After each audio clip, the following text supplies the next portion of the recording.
We need it. Oxygen. It's why we breathe.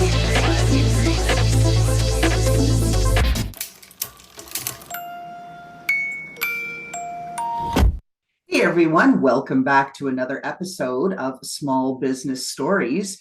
In the house today, we've got Madeleine Raiford-Holland, and you say, I think I've seen her possibly on Instagram. She's got quite the following where she's focused on helping folks get the most out of short-term rentals as an investment and financial growth strategy. So we're really excited to have Madeleine on the show today. Hi, Madeleine. Hi, thank you so much for having me. Well, we're excited, as I said, because there's a lot of things that are going on right now. We try to avoid that whole politics and hot potato, but there's been changes in the federal administration. We've got macro pressures from AI and taking jobs, technology shifting, all of these kinds of things happening where people are going, what do I do to generate wealth? And you've got a tremendous strategy and track record. And so I think you're going to be tremendously valuable today to talk to our audience. So when we get into it, I like to give folks first the visual picture because a lot of our listeners come in from Spotify, iHeartRadio, and they're not getting the visual experience. So describe to our listeners the room you're in, the space where you're from, kind of they get a sense of like, oh, okay, now I'm putting some context to that voice. Absolutely. Well, that's such a great question to start with.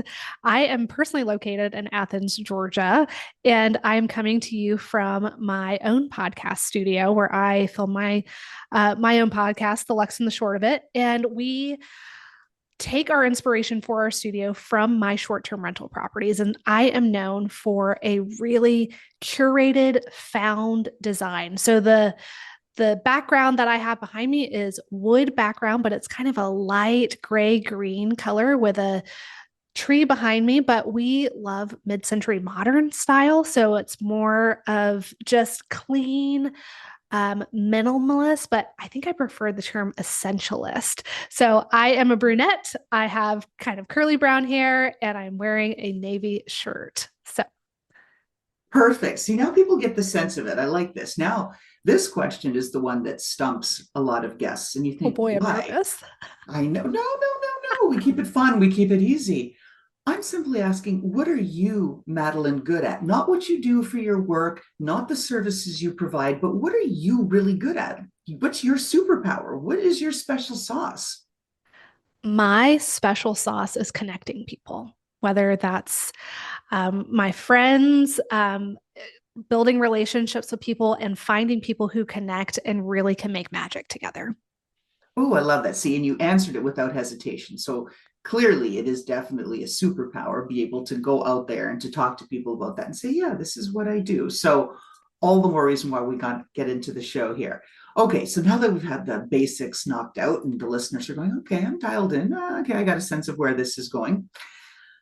I like to talk about trending, what's happening. And when I opened the show, I talked a little bit about some of those macro drivers that are affecting wealth, financial status, growth, gains, all of this sort of stuff. Talk to us about what you're seeing from the seat that you're coming from, looking at short-term rentals as a growth strategy. What are you seeing out there?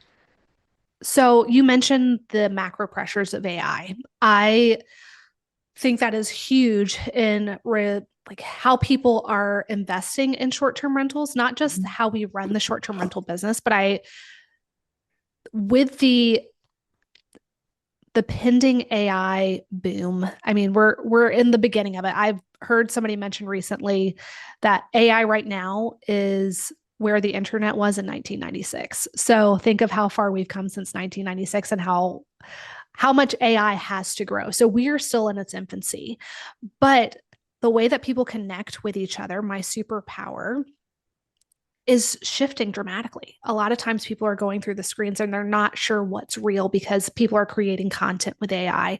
And I think we're going to really see the pendulum swing to physical experiences and connection. In the next 10 years, people are going to pay people a lot of money to take walks with them.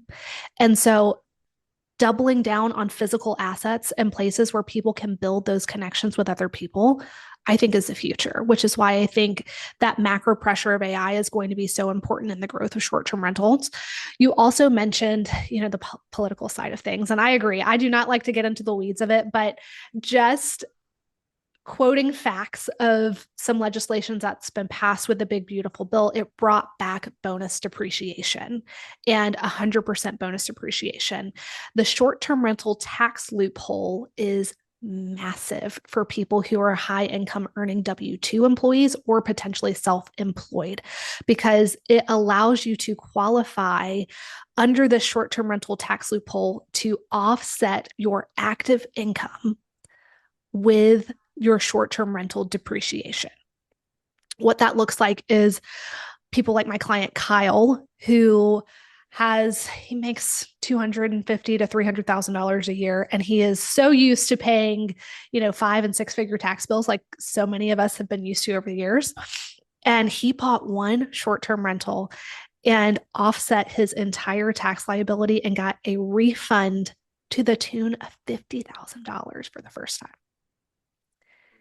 So what we're seeing is all of these physicians, all of these engineers, all of these people in tech who are so used to just paying more than their fair share in taxes, who have always just been used to paying it in, they can keep their career and qualify for these tax benefits through short-term rentals and offset all of that active income with one property. And then we teach them how to run it in just a few hours a week, so it's not taking over their life.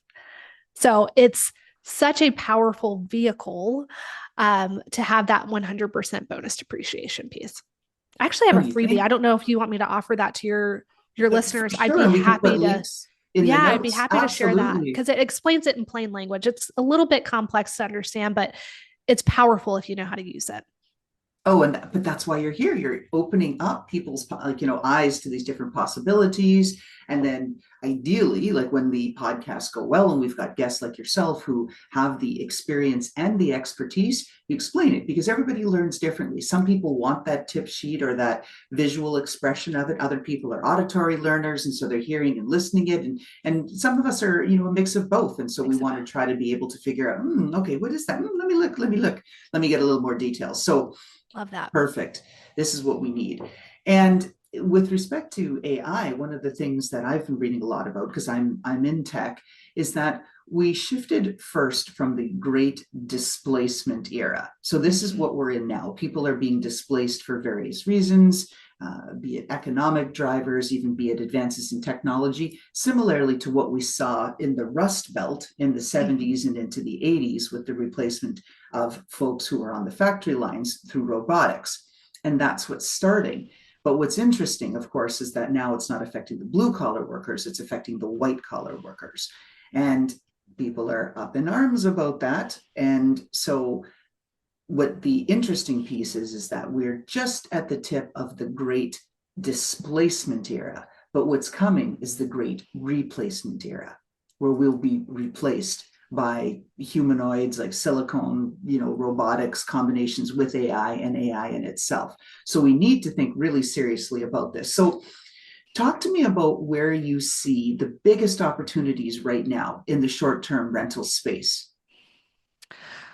So are you meaning in the investment in them or the running of the business? Because I teach people how to do both, and I see potential on both sides, but I want to hear what you want me to go down into. Well, I hadn't thought about the operational piece. Let's come back to that. Let's answer this in a two-part, if you would. So first, where should those investments be placed right now? What looks like an up-and-coming opportunity? A few years ago, it was storage lockers, and that seems to have been saturated. So let's hear where the investment should be. And then the second piece, because we have a lot of small business owners and entrepreneurs, where can they gain operational efficiencies in the running of their short-term rental businesses? Because you're right, there's really room for both. Absolutely. So when we are teaching people how to choose markets to invest in, we take a very personalized approach, because everybody's financial situation is different and everyone's investment goals are a little bit different. So we reverse engineer it, and we always ask people to look at the cash that they want to allocate towards this investment, because it kind of reverse back into how much cash you have on hand. That's typically the limiting factor. So if, let's say somebody has $100,000, most of the time people can invest in a short-term rental with a 10% down second home loan. So if their debt to income ratio supports it, their top bit budget would be $1 million with $100,000. So that's where they would look. I like to back it up a little bit. And let's say, for simple math, $50,000, $500,000 property. For that amount, you're typically not going to downtown Miami with that budget, because we want you to have a top tier, upper echelon property in whatever market you choose, because we focus on having a quality portfolio instead of a quantity and a bunch of different rentals. So what we want people to do, and you can leverage AI to do this, is figure out what your budget is, and then start looking at markets within an hour of your home base. You would be so surprised how many smaller to mid-sized markets that are hidden gems are within an hour of home. It's not a requirement, but I would say, what are the businesses, or what are the towns that have nuclear plants, regional hospitals, have other draws to them outside of just your typical vacation markets? There's so much potential in, again, these small to mid-sized markets, because the prices are a little bit lower, but people are still traveling there, whether that's for work. And you can use AI to help search these markets. We also utilize AI to help search the short-term rental regulations in that market. We've got prompts that we typically give our clients if we're coaching them through this process. But once they narrow in on a market, we leverage AI tools to help us know what the buy box is within that market. So what type of property? Is it a 3-bedroom, 2-bath because the area attracts families, or is it a 2-bed, 1-bath because we have an individual traveling and they want to have a guest room with an office? So we use AI tools to help us narrow down those markets, but it's super individualized to the person and their investing goals and strategies. So then once we narrow down a market, then we are either leveraging our local real estate agents, because sometimes you gotta put eyes on the place. You got to put eyes on the place. And that's something that I don't think that AI will necessarily replace, is that human factor of the touch, the feel, the space, the neighborhood, the surroundings. Is it noisy? Those are things that you have to do somewhat in person. But then we want people to understand how to physically set up the space for their ideal guest avatar. And a lot of times we get very granular with our guest avatar. We name them. We want to know where their shopping tendencies are. What are they watching on Netflix? Or are they Hulu people? Are they Apple listeners or Spotify listeners? Like, we get that granular when we're thinking about our short-term rental guests. And so we can set up that property specifically for them. What are their preferences? What do they like? What are they looking for when they're looking for a place in this area? And then this leads us to that operational efficiency piece. We leverage our technology tools. We use a property management software, which allows us to list on Airbnb, Vrbo, and even more importantly, our direct booking website, because we want people to build their own book of business. And I think that's a lesson that, regardless of what type of business you're in as a small business owner, it is an owned versus a rented audience. So social media is a rented audience, folks, and then your email list is your own audience. We view Airbnb and Vrbo as that rented audience, a great place to generate leads. And then our direct booking website is where we cultivate our own book of business and keep guests coming back time and time and time again. So all of those, we leverage AI tools in most all of those processes, but it helps be a force multiplier in this business so you can truly run it efficiently. So you said a lot in there. Let me break down some of the things just to highlight a couple. So one, talking about owned assets, specifically your customer base, right? Rather than renting it out. I like how you phrased that again, that rental mindset, Instagram and these kinds of things. Even if you've produced a book on Amazon that's selling well, you don't get the names and the leads of the people who have purchased your book. Sure, you get the exposure, of course, that only Amazon can bring as an author, but you don't get the list. So I think that's really important. You also talked about within the 1 hour from home, and you didn't say this, so I'm asking specifically. Is that because if you start to go too far away from home, you're less likely to be involved, property maintenance issues, things like that, and potentially compromising what could be a good reputation because you just can't get there in time or you're not spending enough time? Talk to us about why that 1 hour from home is so important. That 1 hour from home is really just a starting point, because what I find that when people get started, they get analysis paralysis and they need a place to start from. I have people who live in California and host in the Poconos, on the other side of the country. I host personally in 3 different states, and my team supports. And we put the systems in place to where it doesn't matter where you are supported within it. But most of the time, people just need a place to start, and they discount what's around them. And specifically for the first property, there's always a learning curve, no matter what type of mentorship or support you get from my team or somebody else. Like, there's always a learning curve that you have with property number one. So you may as well start within an hour of home so you can at least get there pretty quickly and then branch out. But it's not a hard and fast rule. Like I said, I have people who are hosted on the opposite coast because it makes a little bit more sense, because prices in California, their budget made more sense for the East Coast. And that's perfectly fine. We help people sort through those things. But if you're looking for a place to start, you may as well start in your backyard. Gotcha. Okay. So, and then you also mentioned the importance of noise. Like, who wants to live in a noisy neighborhood? I know I love it in the mornings. I walk with my dog. We walk very early. It's still dark. We're up before the sun has risen. And we have the neighborhood to ourselves, except the deer, the bunnies, the fox, Love it. the chipmunks and the birds. It's ours. And it's beautiful. It's just so quiet, except for the birds starting to chirp as they wake up. And I love it. Can you give us a couple of other data points that people should be looking at when they're evaluating a neighborhood? You talked about noise. What else should they think about? Noise is definitely one thing. But the other, I mentioned their goals and priorities. A lot of people, when they get into the short-term rental space, they want somewhere that they can go for a week or two out of the year and enjoy it themselves. And so that's when we're looking for specifics of data points to look for in a market, it's very market specific and things that you will need to be successful in that market. So let's say this individual is a physician and they live in Charlotte, North Carolina, and they want a little spot to escape to in the mountains of North Carolina.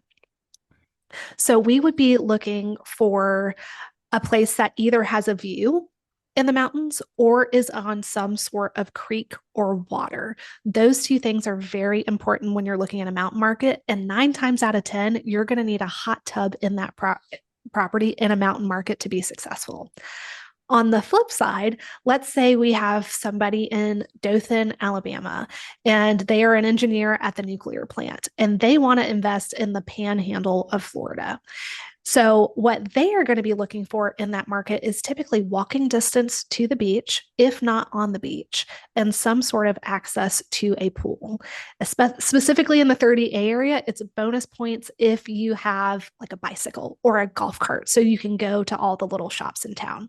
So it's very market specific, but knowing your guest avatar, like we talked about, using AI to really build that out, you'll understand what they're coming to your area to do, and you'll be able to look at the things that they value in a stay. So you like to walk with your dog. So we would say, hey, we need walking paths. We need someplace that's not on a major road. I don't know if you work from home or when you travel, but that might be something that we want to make sure that we cater to, is high-speed internet and a place to put a laptop and work. So there are all these little things that go into making a successful property, and it boils down to knowing what your market competition is doing and what you need to do, and then what your guest avatar is looking for that area. Perfect. So if we just keep breaking it down, it sounds like you've talked about a couple of different rental, I guess, categories, if we Mhm. call them that. One is that vacation home style, and then one is maybe it's the digital nomad, the Mhm. working professional. Are there other categories of short-term rental that people should be thinking about? Yeah, so I started my portfolio in a college town, which seems a little bit crazy. I mentioned in the very beginning that I'm from Athens, Georgia, which is home to the University of Georgia. And so we've had a pretty decent football team for the last few years. And I love college towns and college markets because there's a constant draw of people. And so of course, we get people coming in for football games, which we are able to charge a premium for, but there's also graduations. And then there's parents coming to visit their kids. But we also get a fair amount of traveling professionals or people who are coming to work at the university. And sometimes that's construction workers. And so, kind of a college town, or I mentioned places that have industry draw. So, a nuclear plant is really solid. Regional hospitals that might be the largest hospital around for several counties that people travel to. You also get traveling nurses and traveling doctors, and those are more of what we call a midterm stay. So more than like 30 days or more, but less than 6 months. Okay, very good. You mentioned earlier in the podcast about regulations and a lot of Mhm. things going on.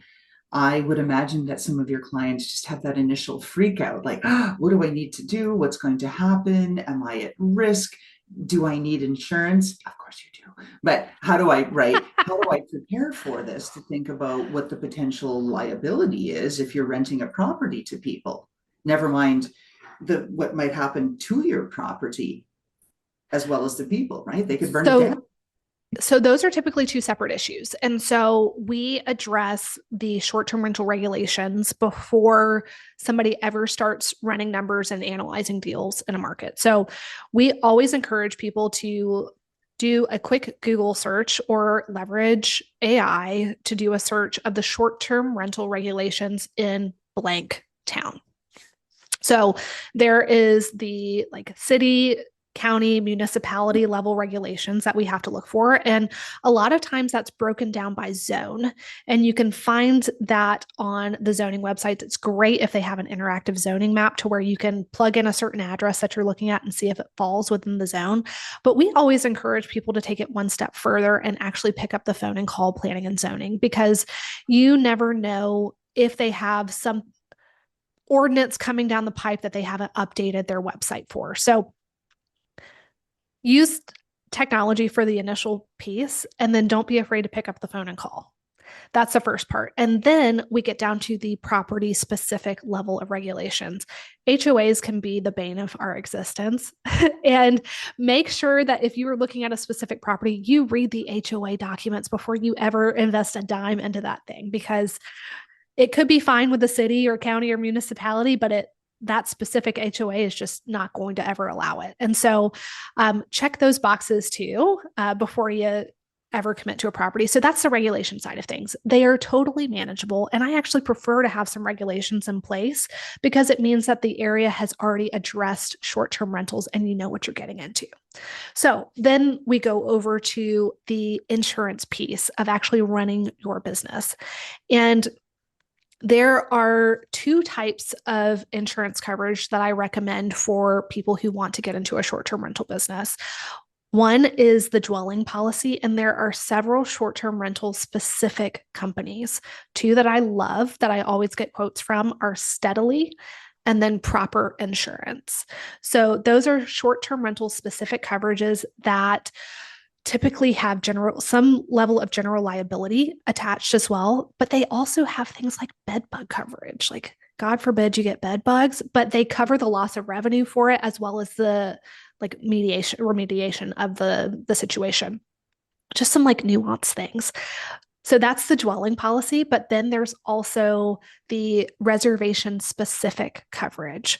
So instead of charging a security deposit, which is kind of a rub for most people, nobody wants to have a hold on their card for $500. They pay an administration or a trust and safety fee as part of their reservation, which is actually a policy that is specific to their stay, that if they damage things, I have up to $5,000 in contents coverage with a $0 deductible. So if they break a wine glass, I'm not coming back to charge them for it if they stain sheets.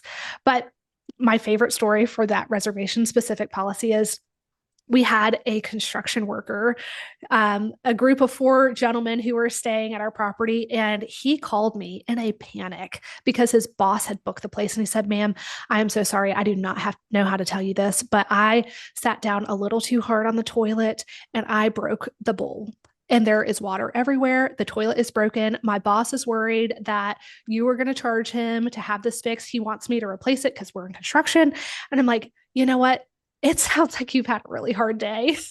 Do not worry about it. We'll get a plumber out there. We'll get it replaced at no charge to you or your boss. And so what we did was we filed it on that reservation specific coverage. It covered the emergency plumbing fee. It covered the toilet. And we got to be gracious host. And they ended up coming back to stay with us for 5 more weeks. So that just shows that having those things in place and being able to give some grace, even though we could have charged them for it, and rightly so, being able to do that, it gained us revenue moving forward because we were able to extend that courtesy. Oh, I love it. I mean, these are the tips. This is why we've got to have experts like you available to us and find out, it's like, okay. Another question here, Madeleine. When folks are thinking about, okay, maybe I've got a couple of properties, because you talked about the emphasis on quality, not quantity. At what point should they consider having a property maintenance team or group help them? Like you talked about, your program specifically teaches people how to do that so they don't get overwhelmed, so they can manage it. And so versus having their rental property manage them and take over their lives. Talk to us about some of those potential warning signs, or hey, if this is your situation, you probably need a maintenance company, versus if you can do this and this, you'll be fine. So we teach people to set up those systems, and getting their boots on the ground team is what we call them. So your cleaner and your handyman from day one, and then putting the systems, processes, and automation so that they can continue to manage that internally themselves as their business grows. And instead of outsourcing it to a property management company where they're going to take, the going rate is 25, 30, 35% off the top of their revenue, we encourage bringing on virtual assistants and plugging that additional team member into your existing business with your systems and processes in order to grow and scale that way. Very good. I think that's, you can even virtual assistants, right? We all know there's offshore talent available that is available 24/7, high quality, high competency, low cost, right? It's a wonderful combination. Totally. And me personally, my team, I have 5 individuals who are from the Philippines. They call themselves the MHM Manila team, and they are just the most wonderful humans. And I hired them directly from, they were training managers at Airbnb. And so they trained the trainers. So they were extremely familiar with the short-term rental space, but they also understood the back channels of, if there is a guest issue, the right buzzwords to say, and all of our things there. And so we actually started offering that to our mentorship clients to place those types of individuals who are very familiar with short-term rentals into their business in order to help them grow and scale. Oh, it's the triple win. The customers benefit, right? The team that's growing in the Philippines benefits, and the people who are engaging in, STR, short-term rentals. Look at me now using acronyms. Woohoo! Short-term rentals. Look at you. Right? as their financial growth strategy. And I could keep talking forever because you've got a wealth of knowledge, but I want to be conscious of your time and our listeners' time. Madeleine, where can people find you? You can find me on Instagram. That's where I show up the most and share all sorts of short-term rental tips as well as business strategy. That's at Madeleine Raiford-Holland. And my name has a little bit of a strange spelling, so I'm going to spell it for you. It's MADELEINE Holland, HOLLAND. And that's also my website. And I also share a lot of tips on my podcast, which is The Lux and the Short of It.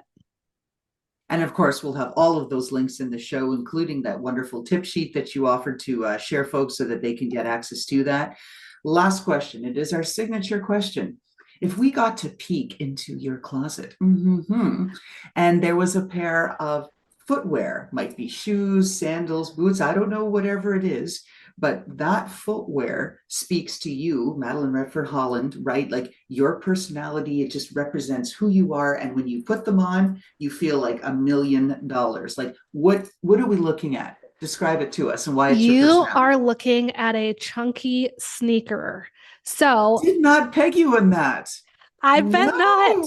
So No. the other thing, I have two little boys. They are 4 and 2, and they are my pride and joy, but they keep me on my toes. And so I'm a sneaker fanatic. They're comfortable, but I like to have a pop of color on them and have them coordinate. So I probably have, 8 to 10 pair of really comfy, like statement sneakers that make me feel like $1 million. That's why I love asking the question. It's a great one. Right. I mean, every once in a while I get thrown a curveball. You just threw a curve there. I'm like, I didn't have you pegged as a sneaker gal because you're very professionally made up. And, I'm thinking, oh, okay, maybe some stilettos, maybe something, don't know. Back in the day, I was a stiletto girl back in the day. And I also live on a farm. So you mentioned the goat or the deer and the rabbits and all that. I have horses and goats and all the things and chase 2 little boys. So sneakers are a must. Yes, these stilettos don't do well in farms. No, No. not in farmland. No. So with that, folks, that is a wrap. Thank you for tuning in. Again, Madeleine Raiford-Holland. You'll find all of the links in our notes. Thank you very much for being on part of the show and teaching us about short-term rentals as a financial growth strategy. Thank you, Madeleine. Thanks, Loralyn. And how about that fantastic intro by Touch Circle?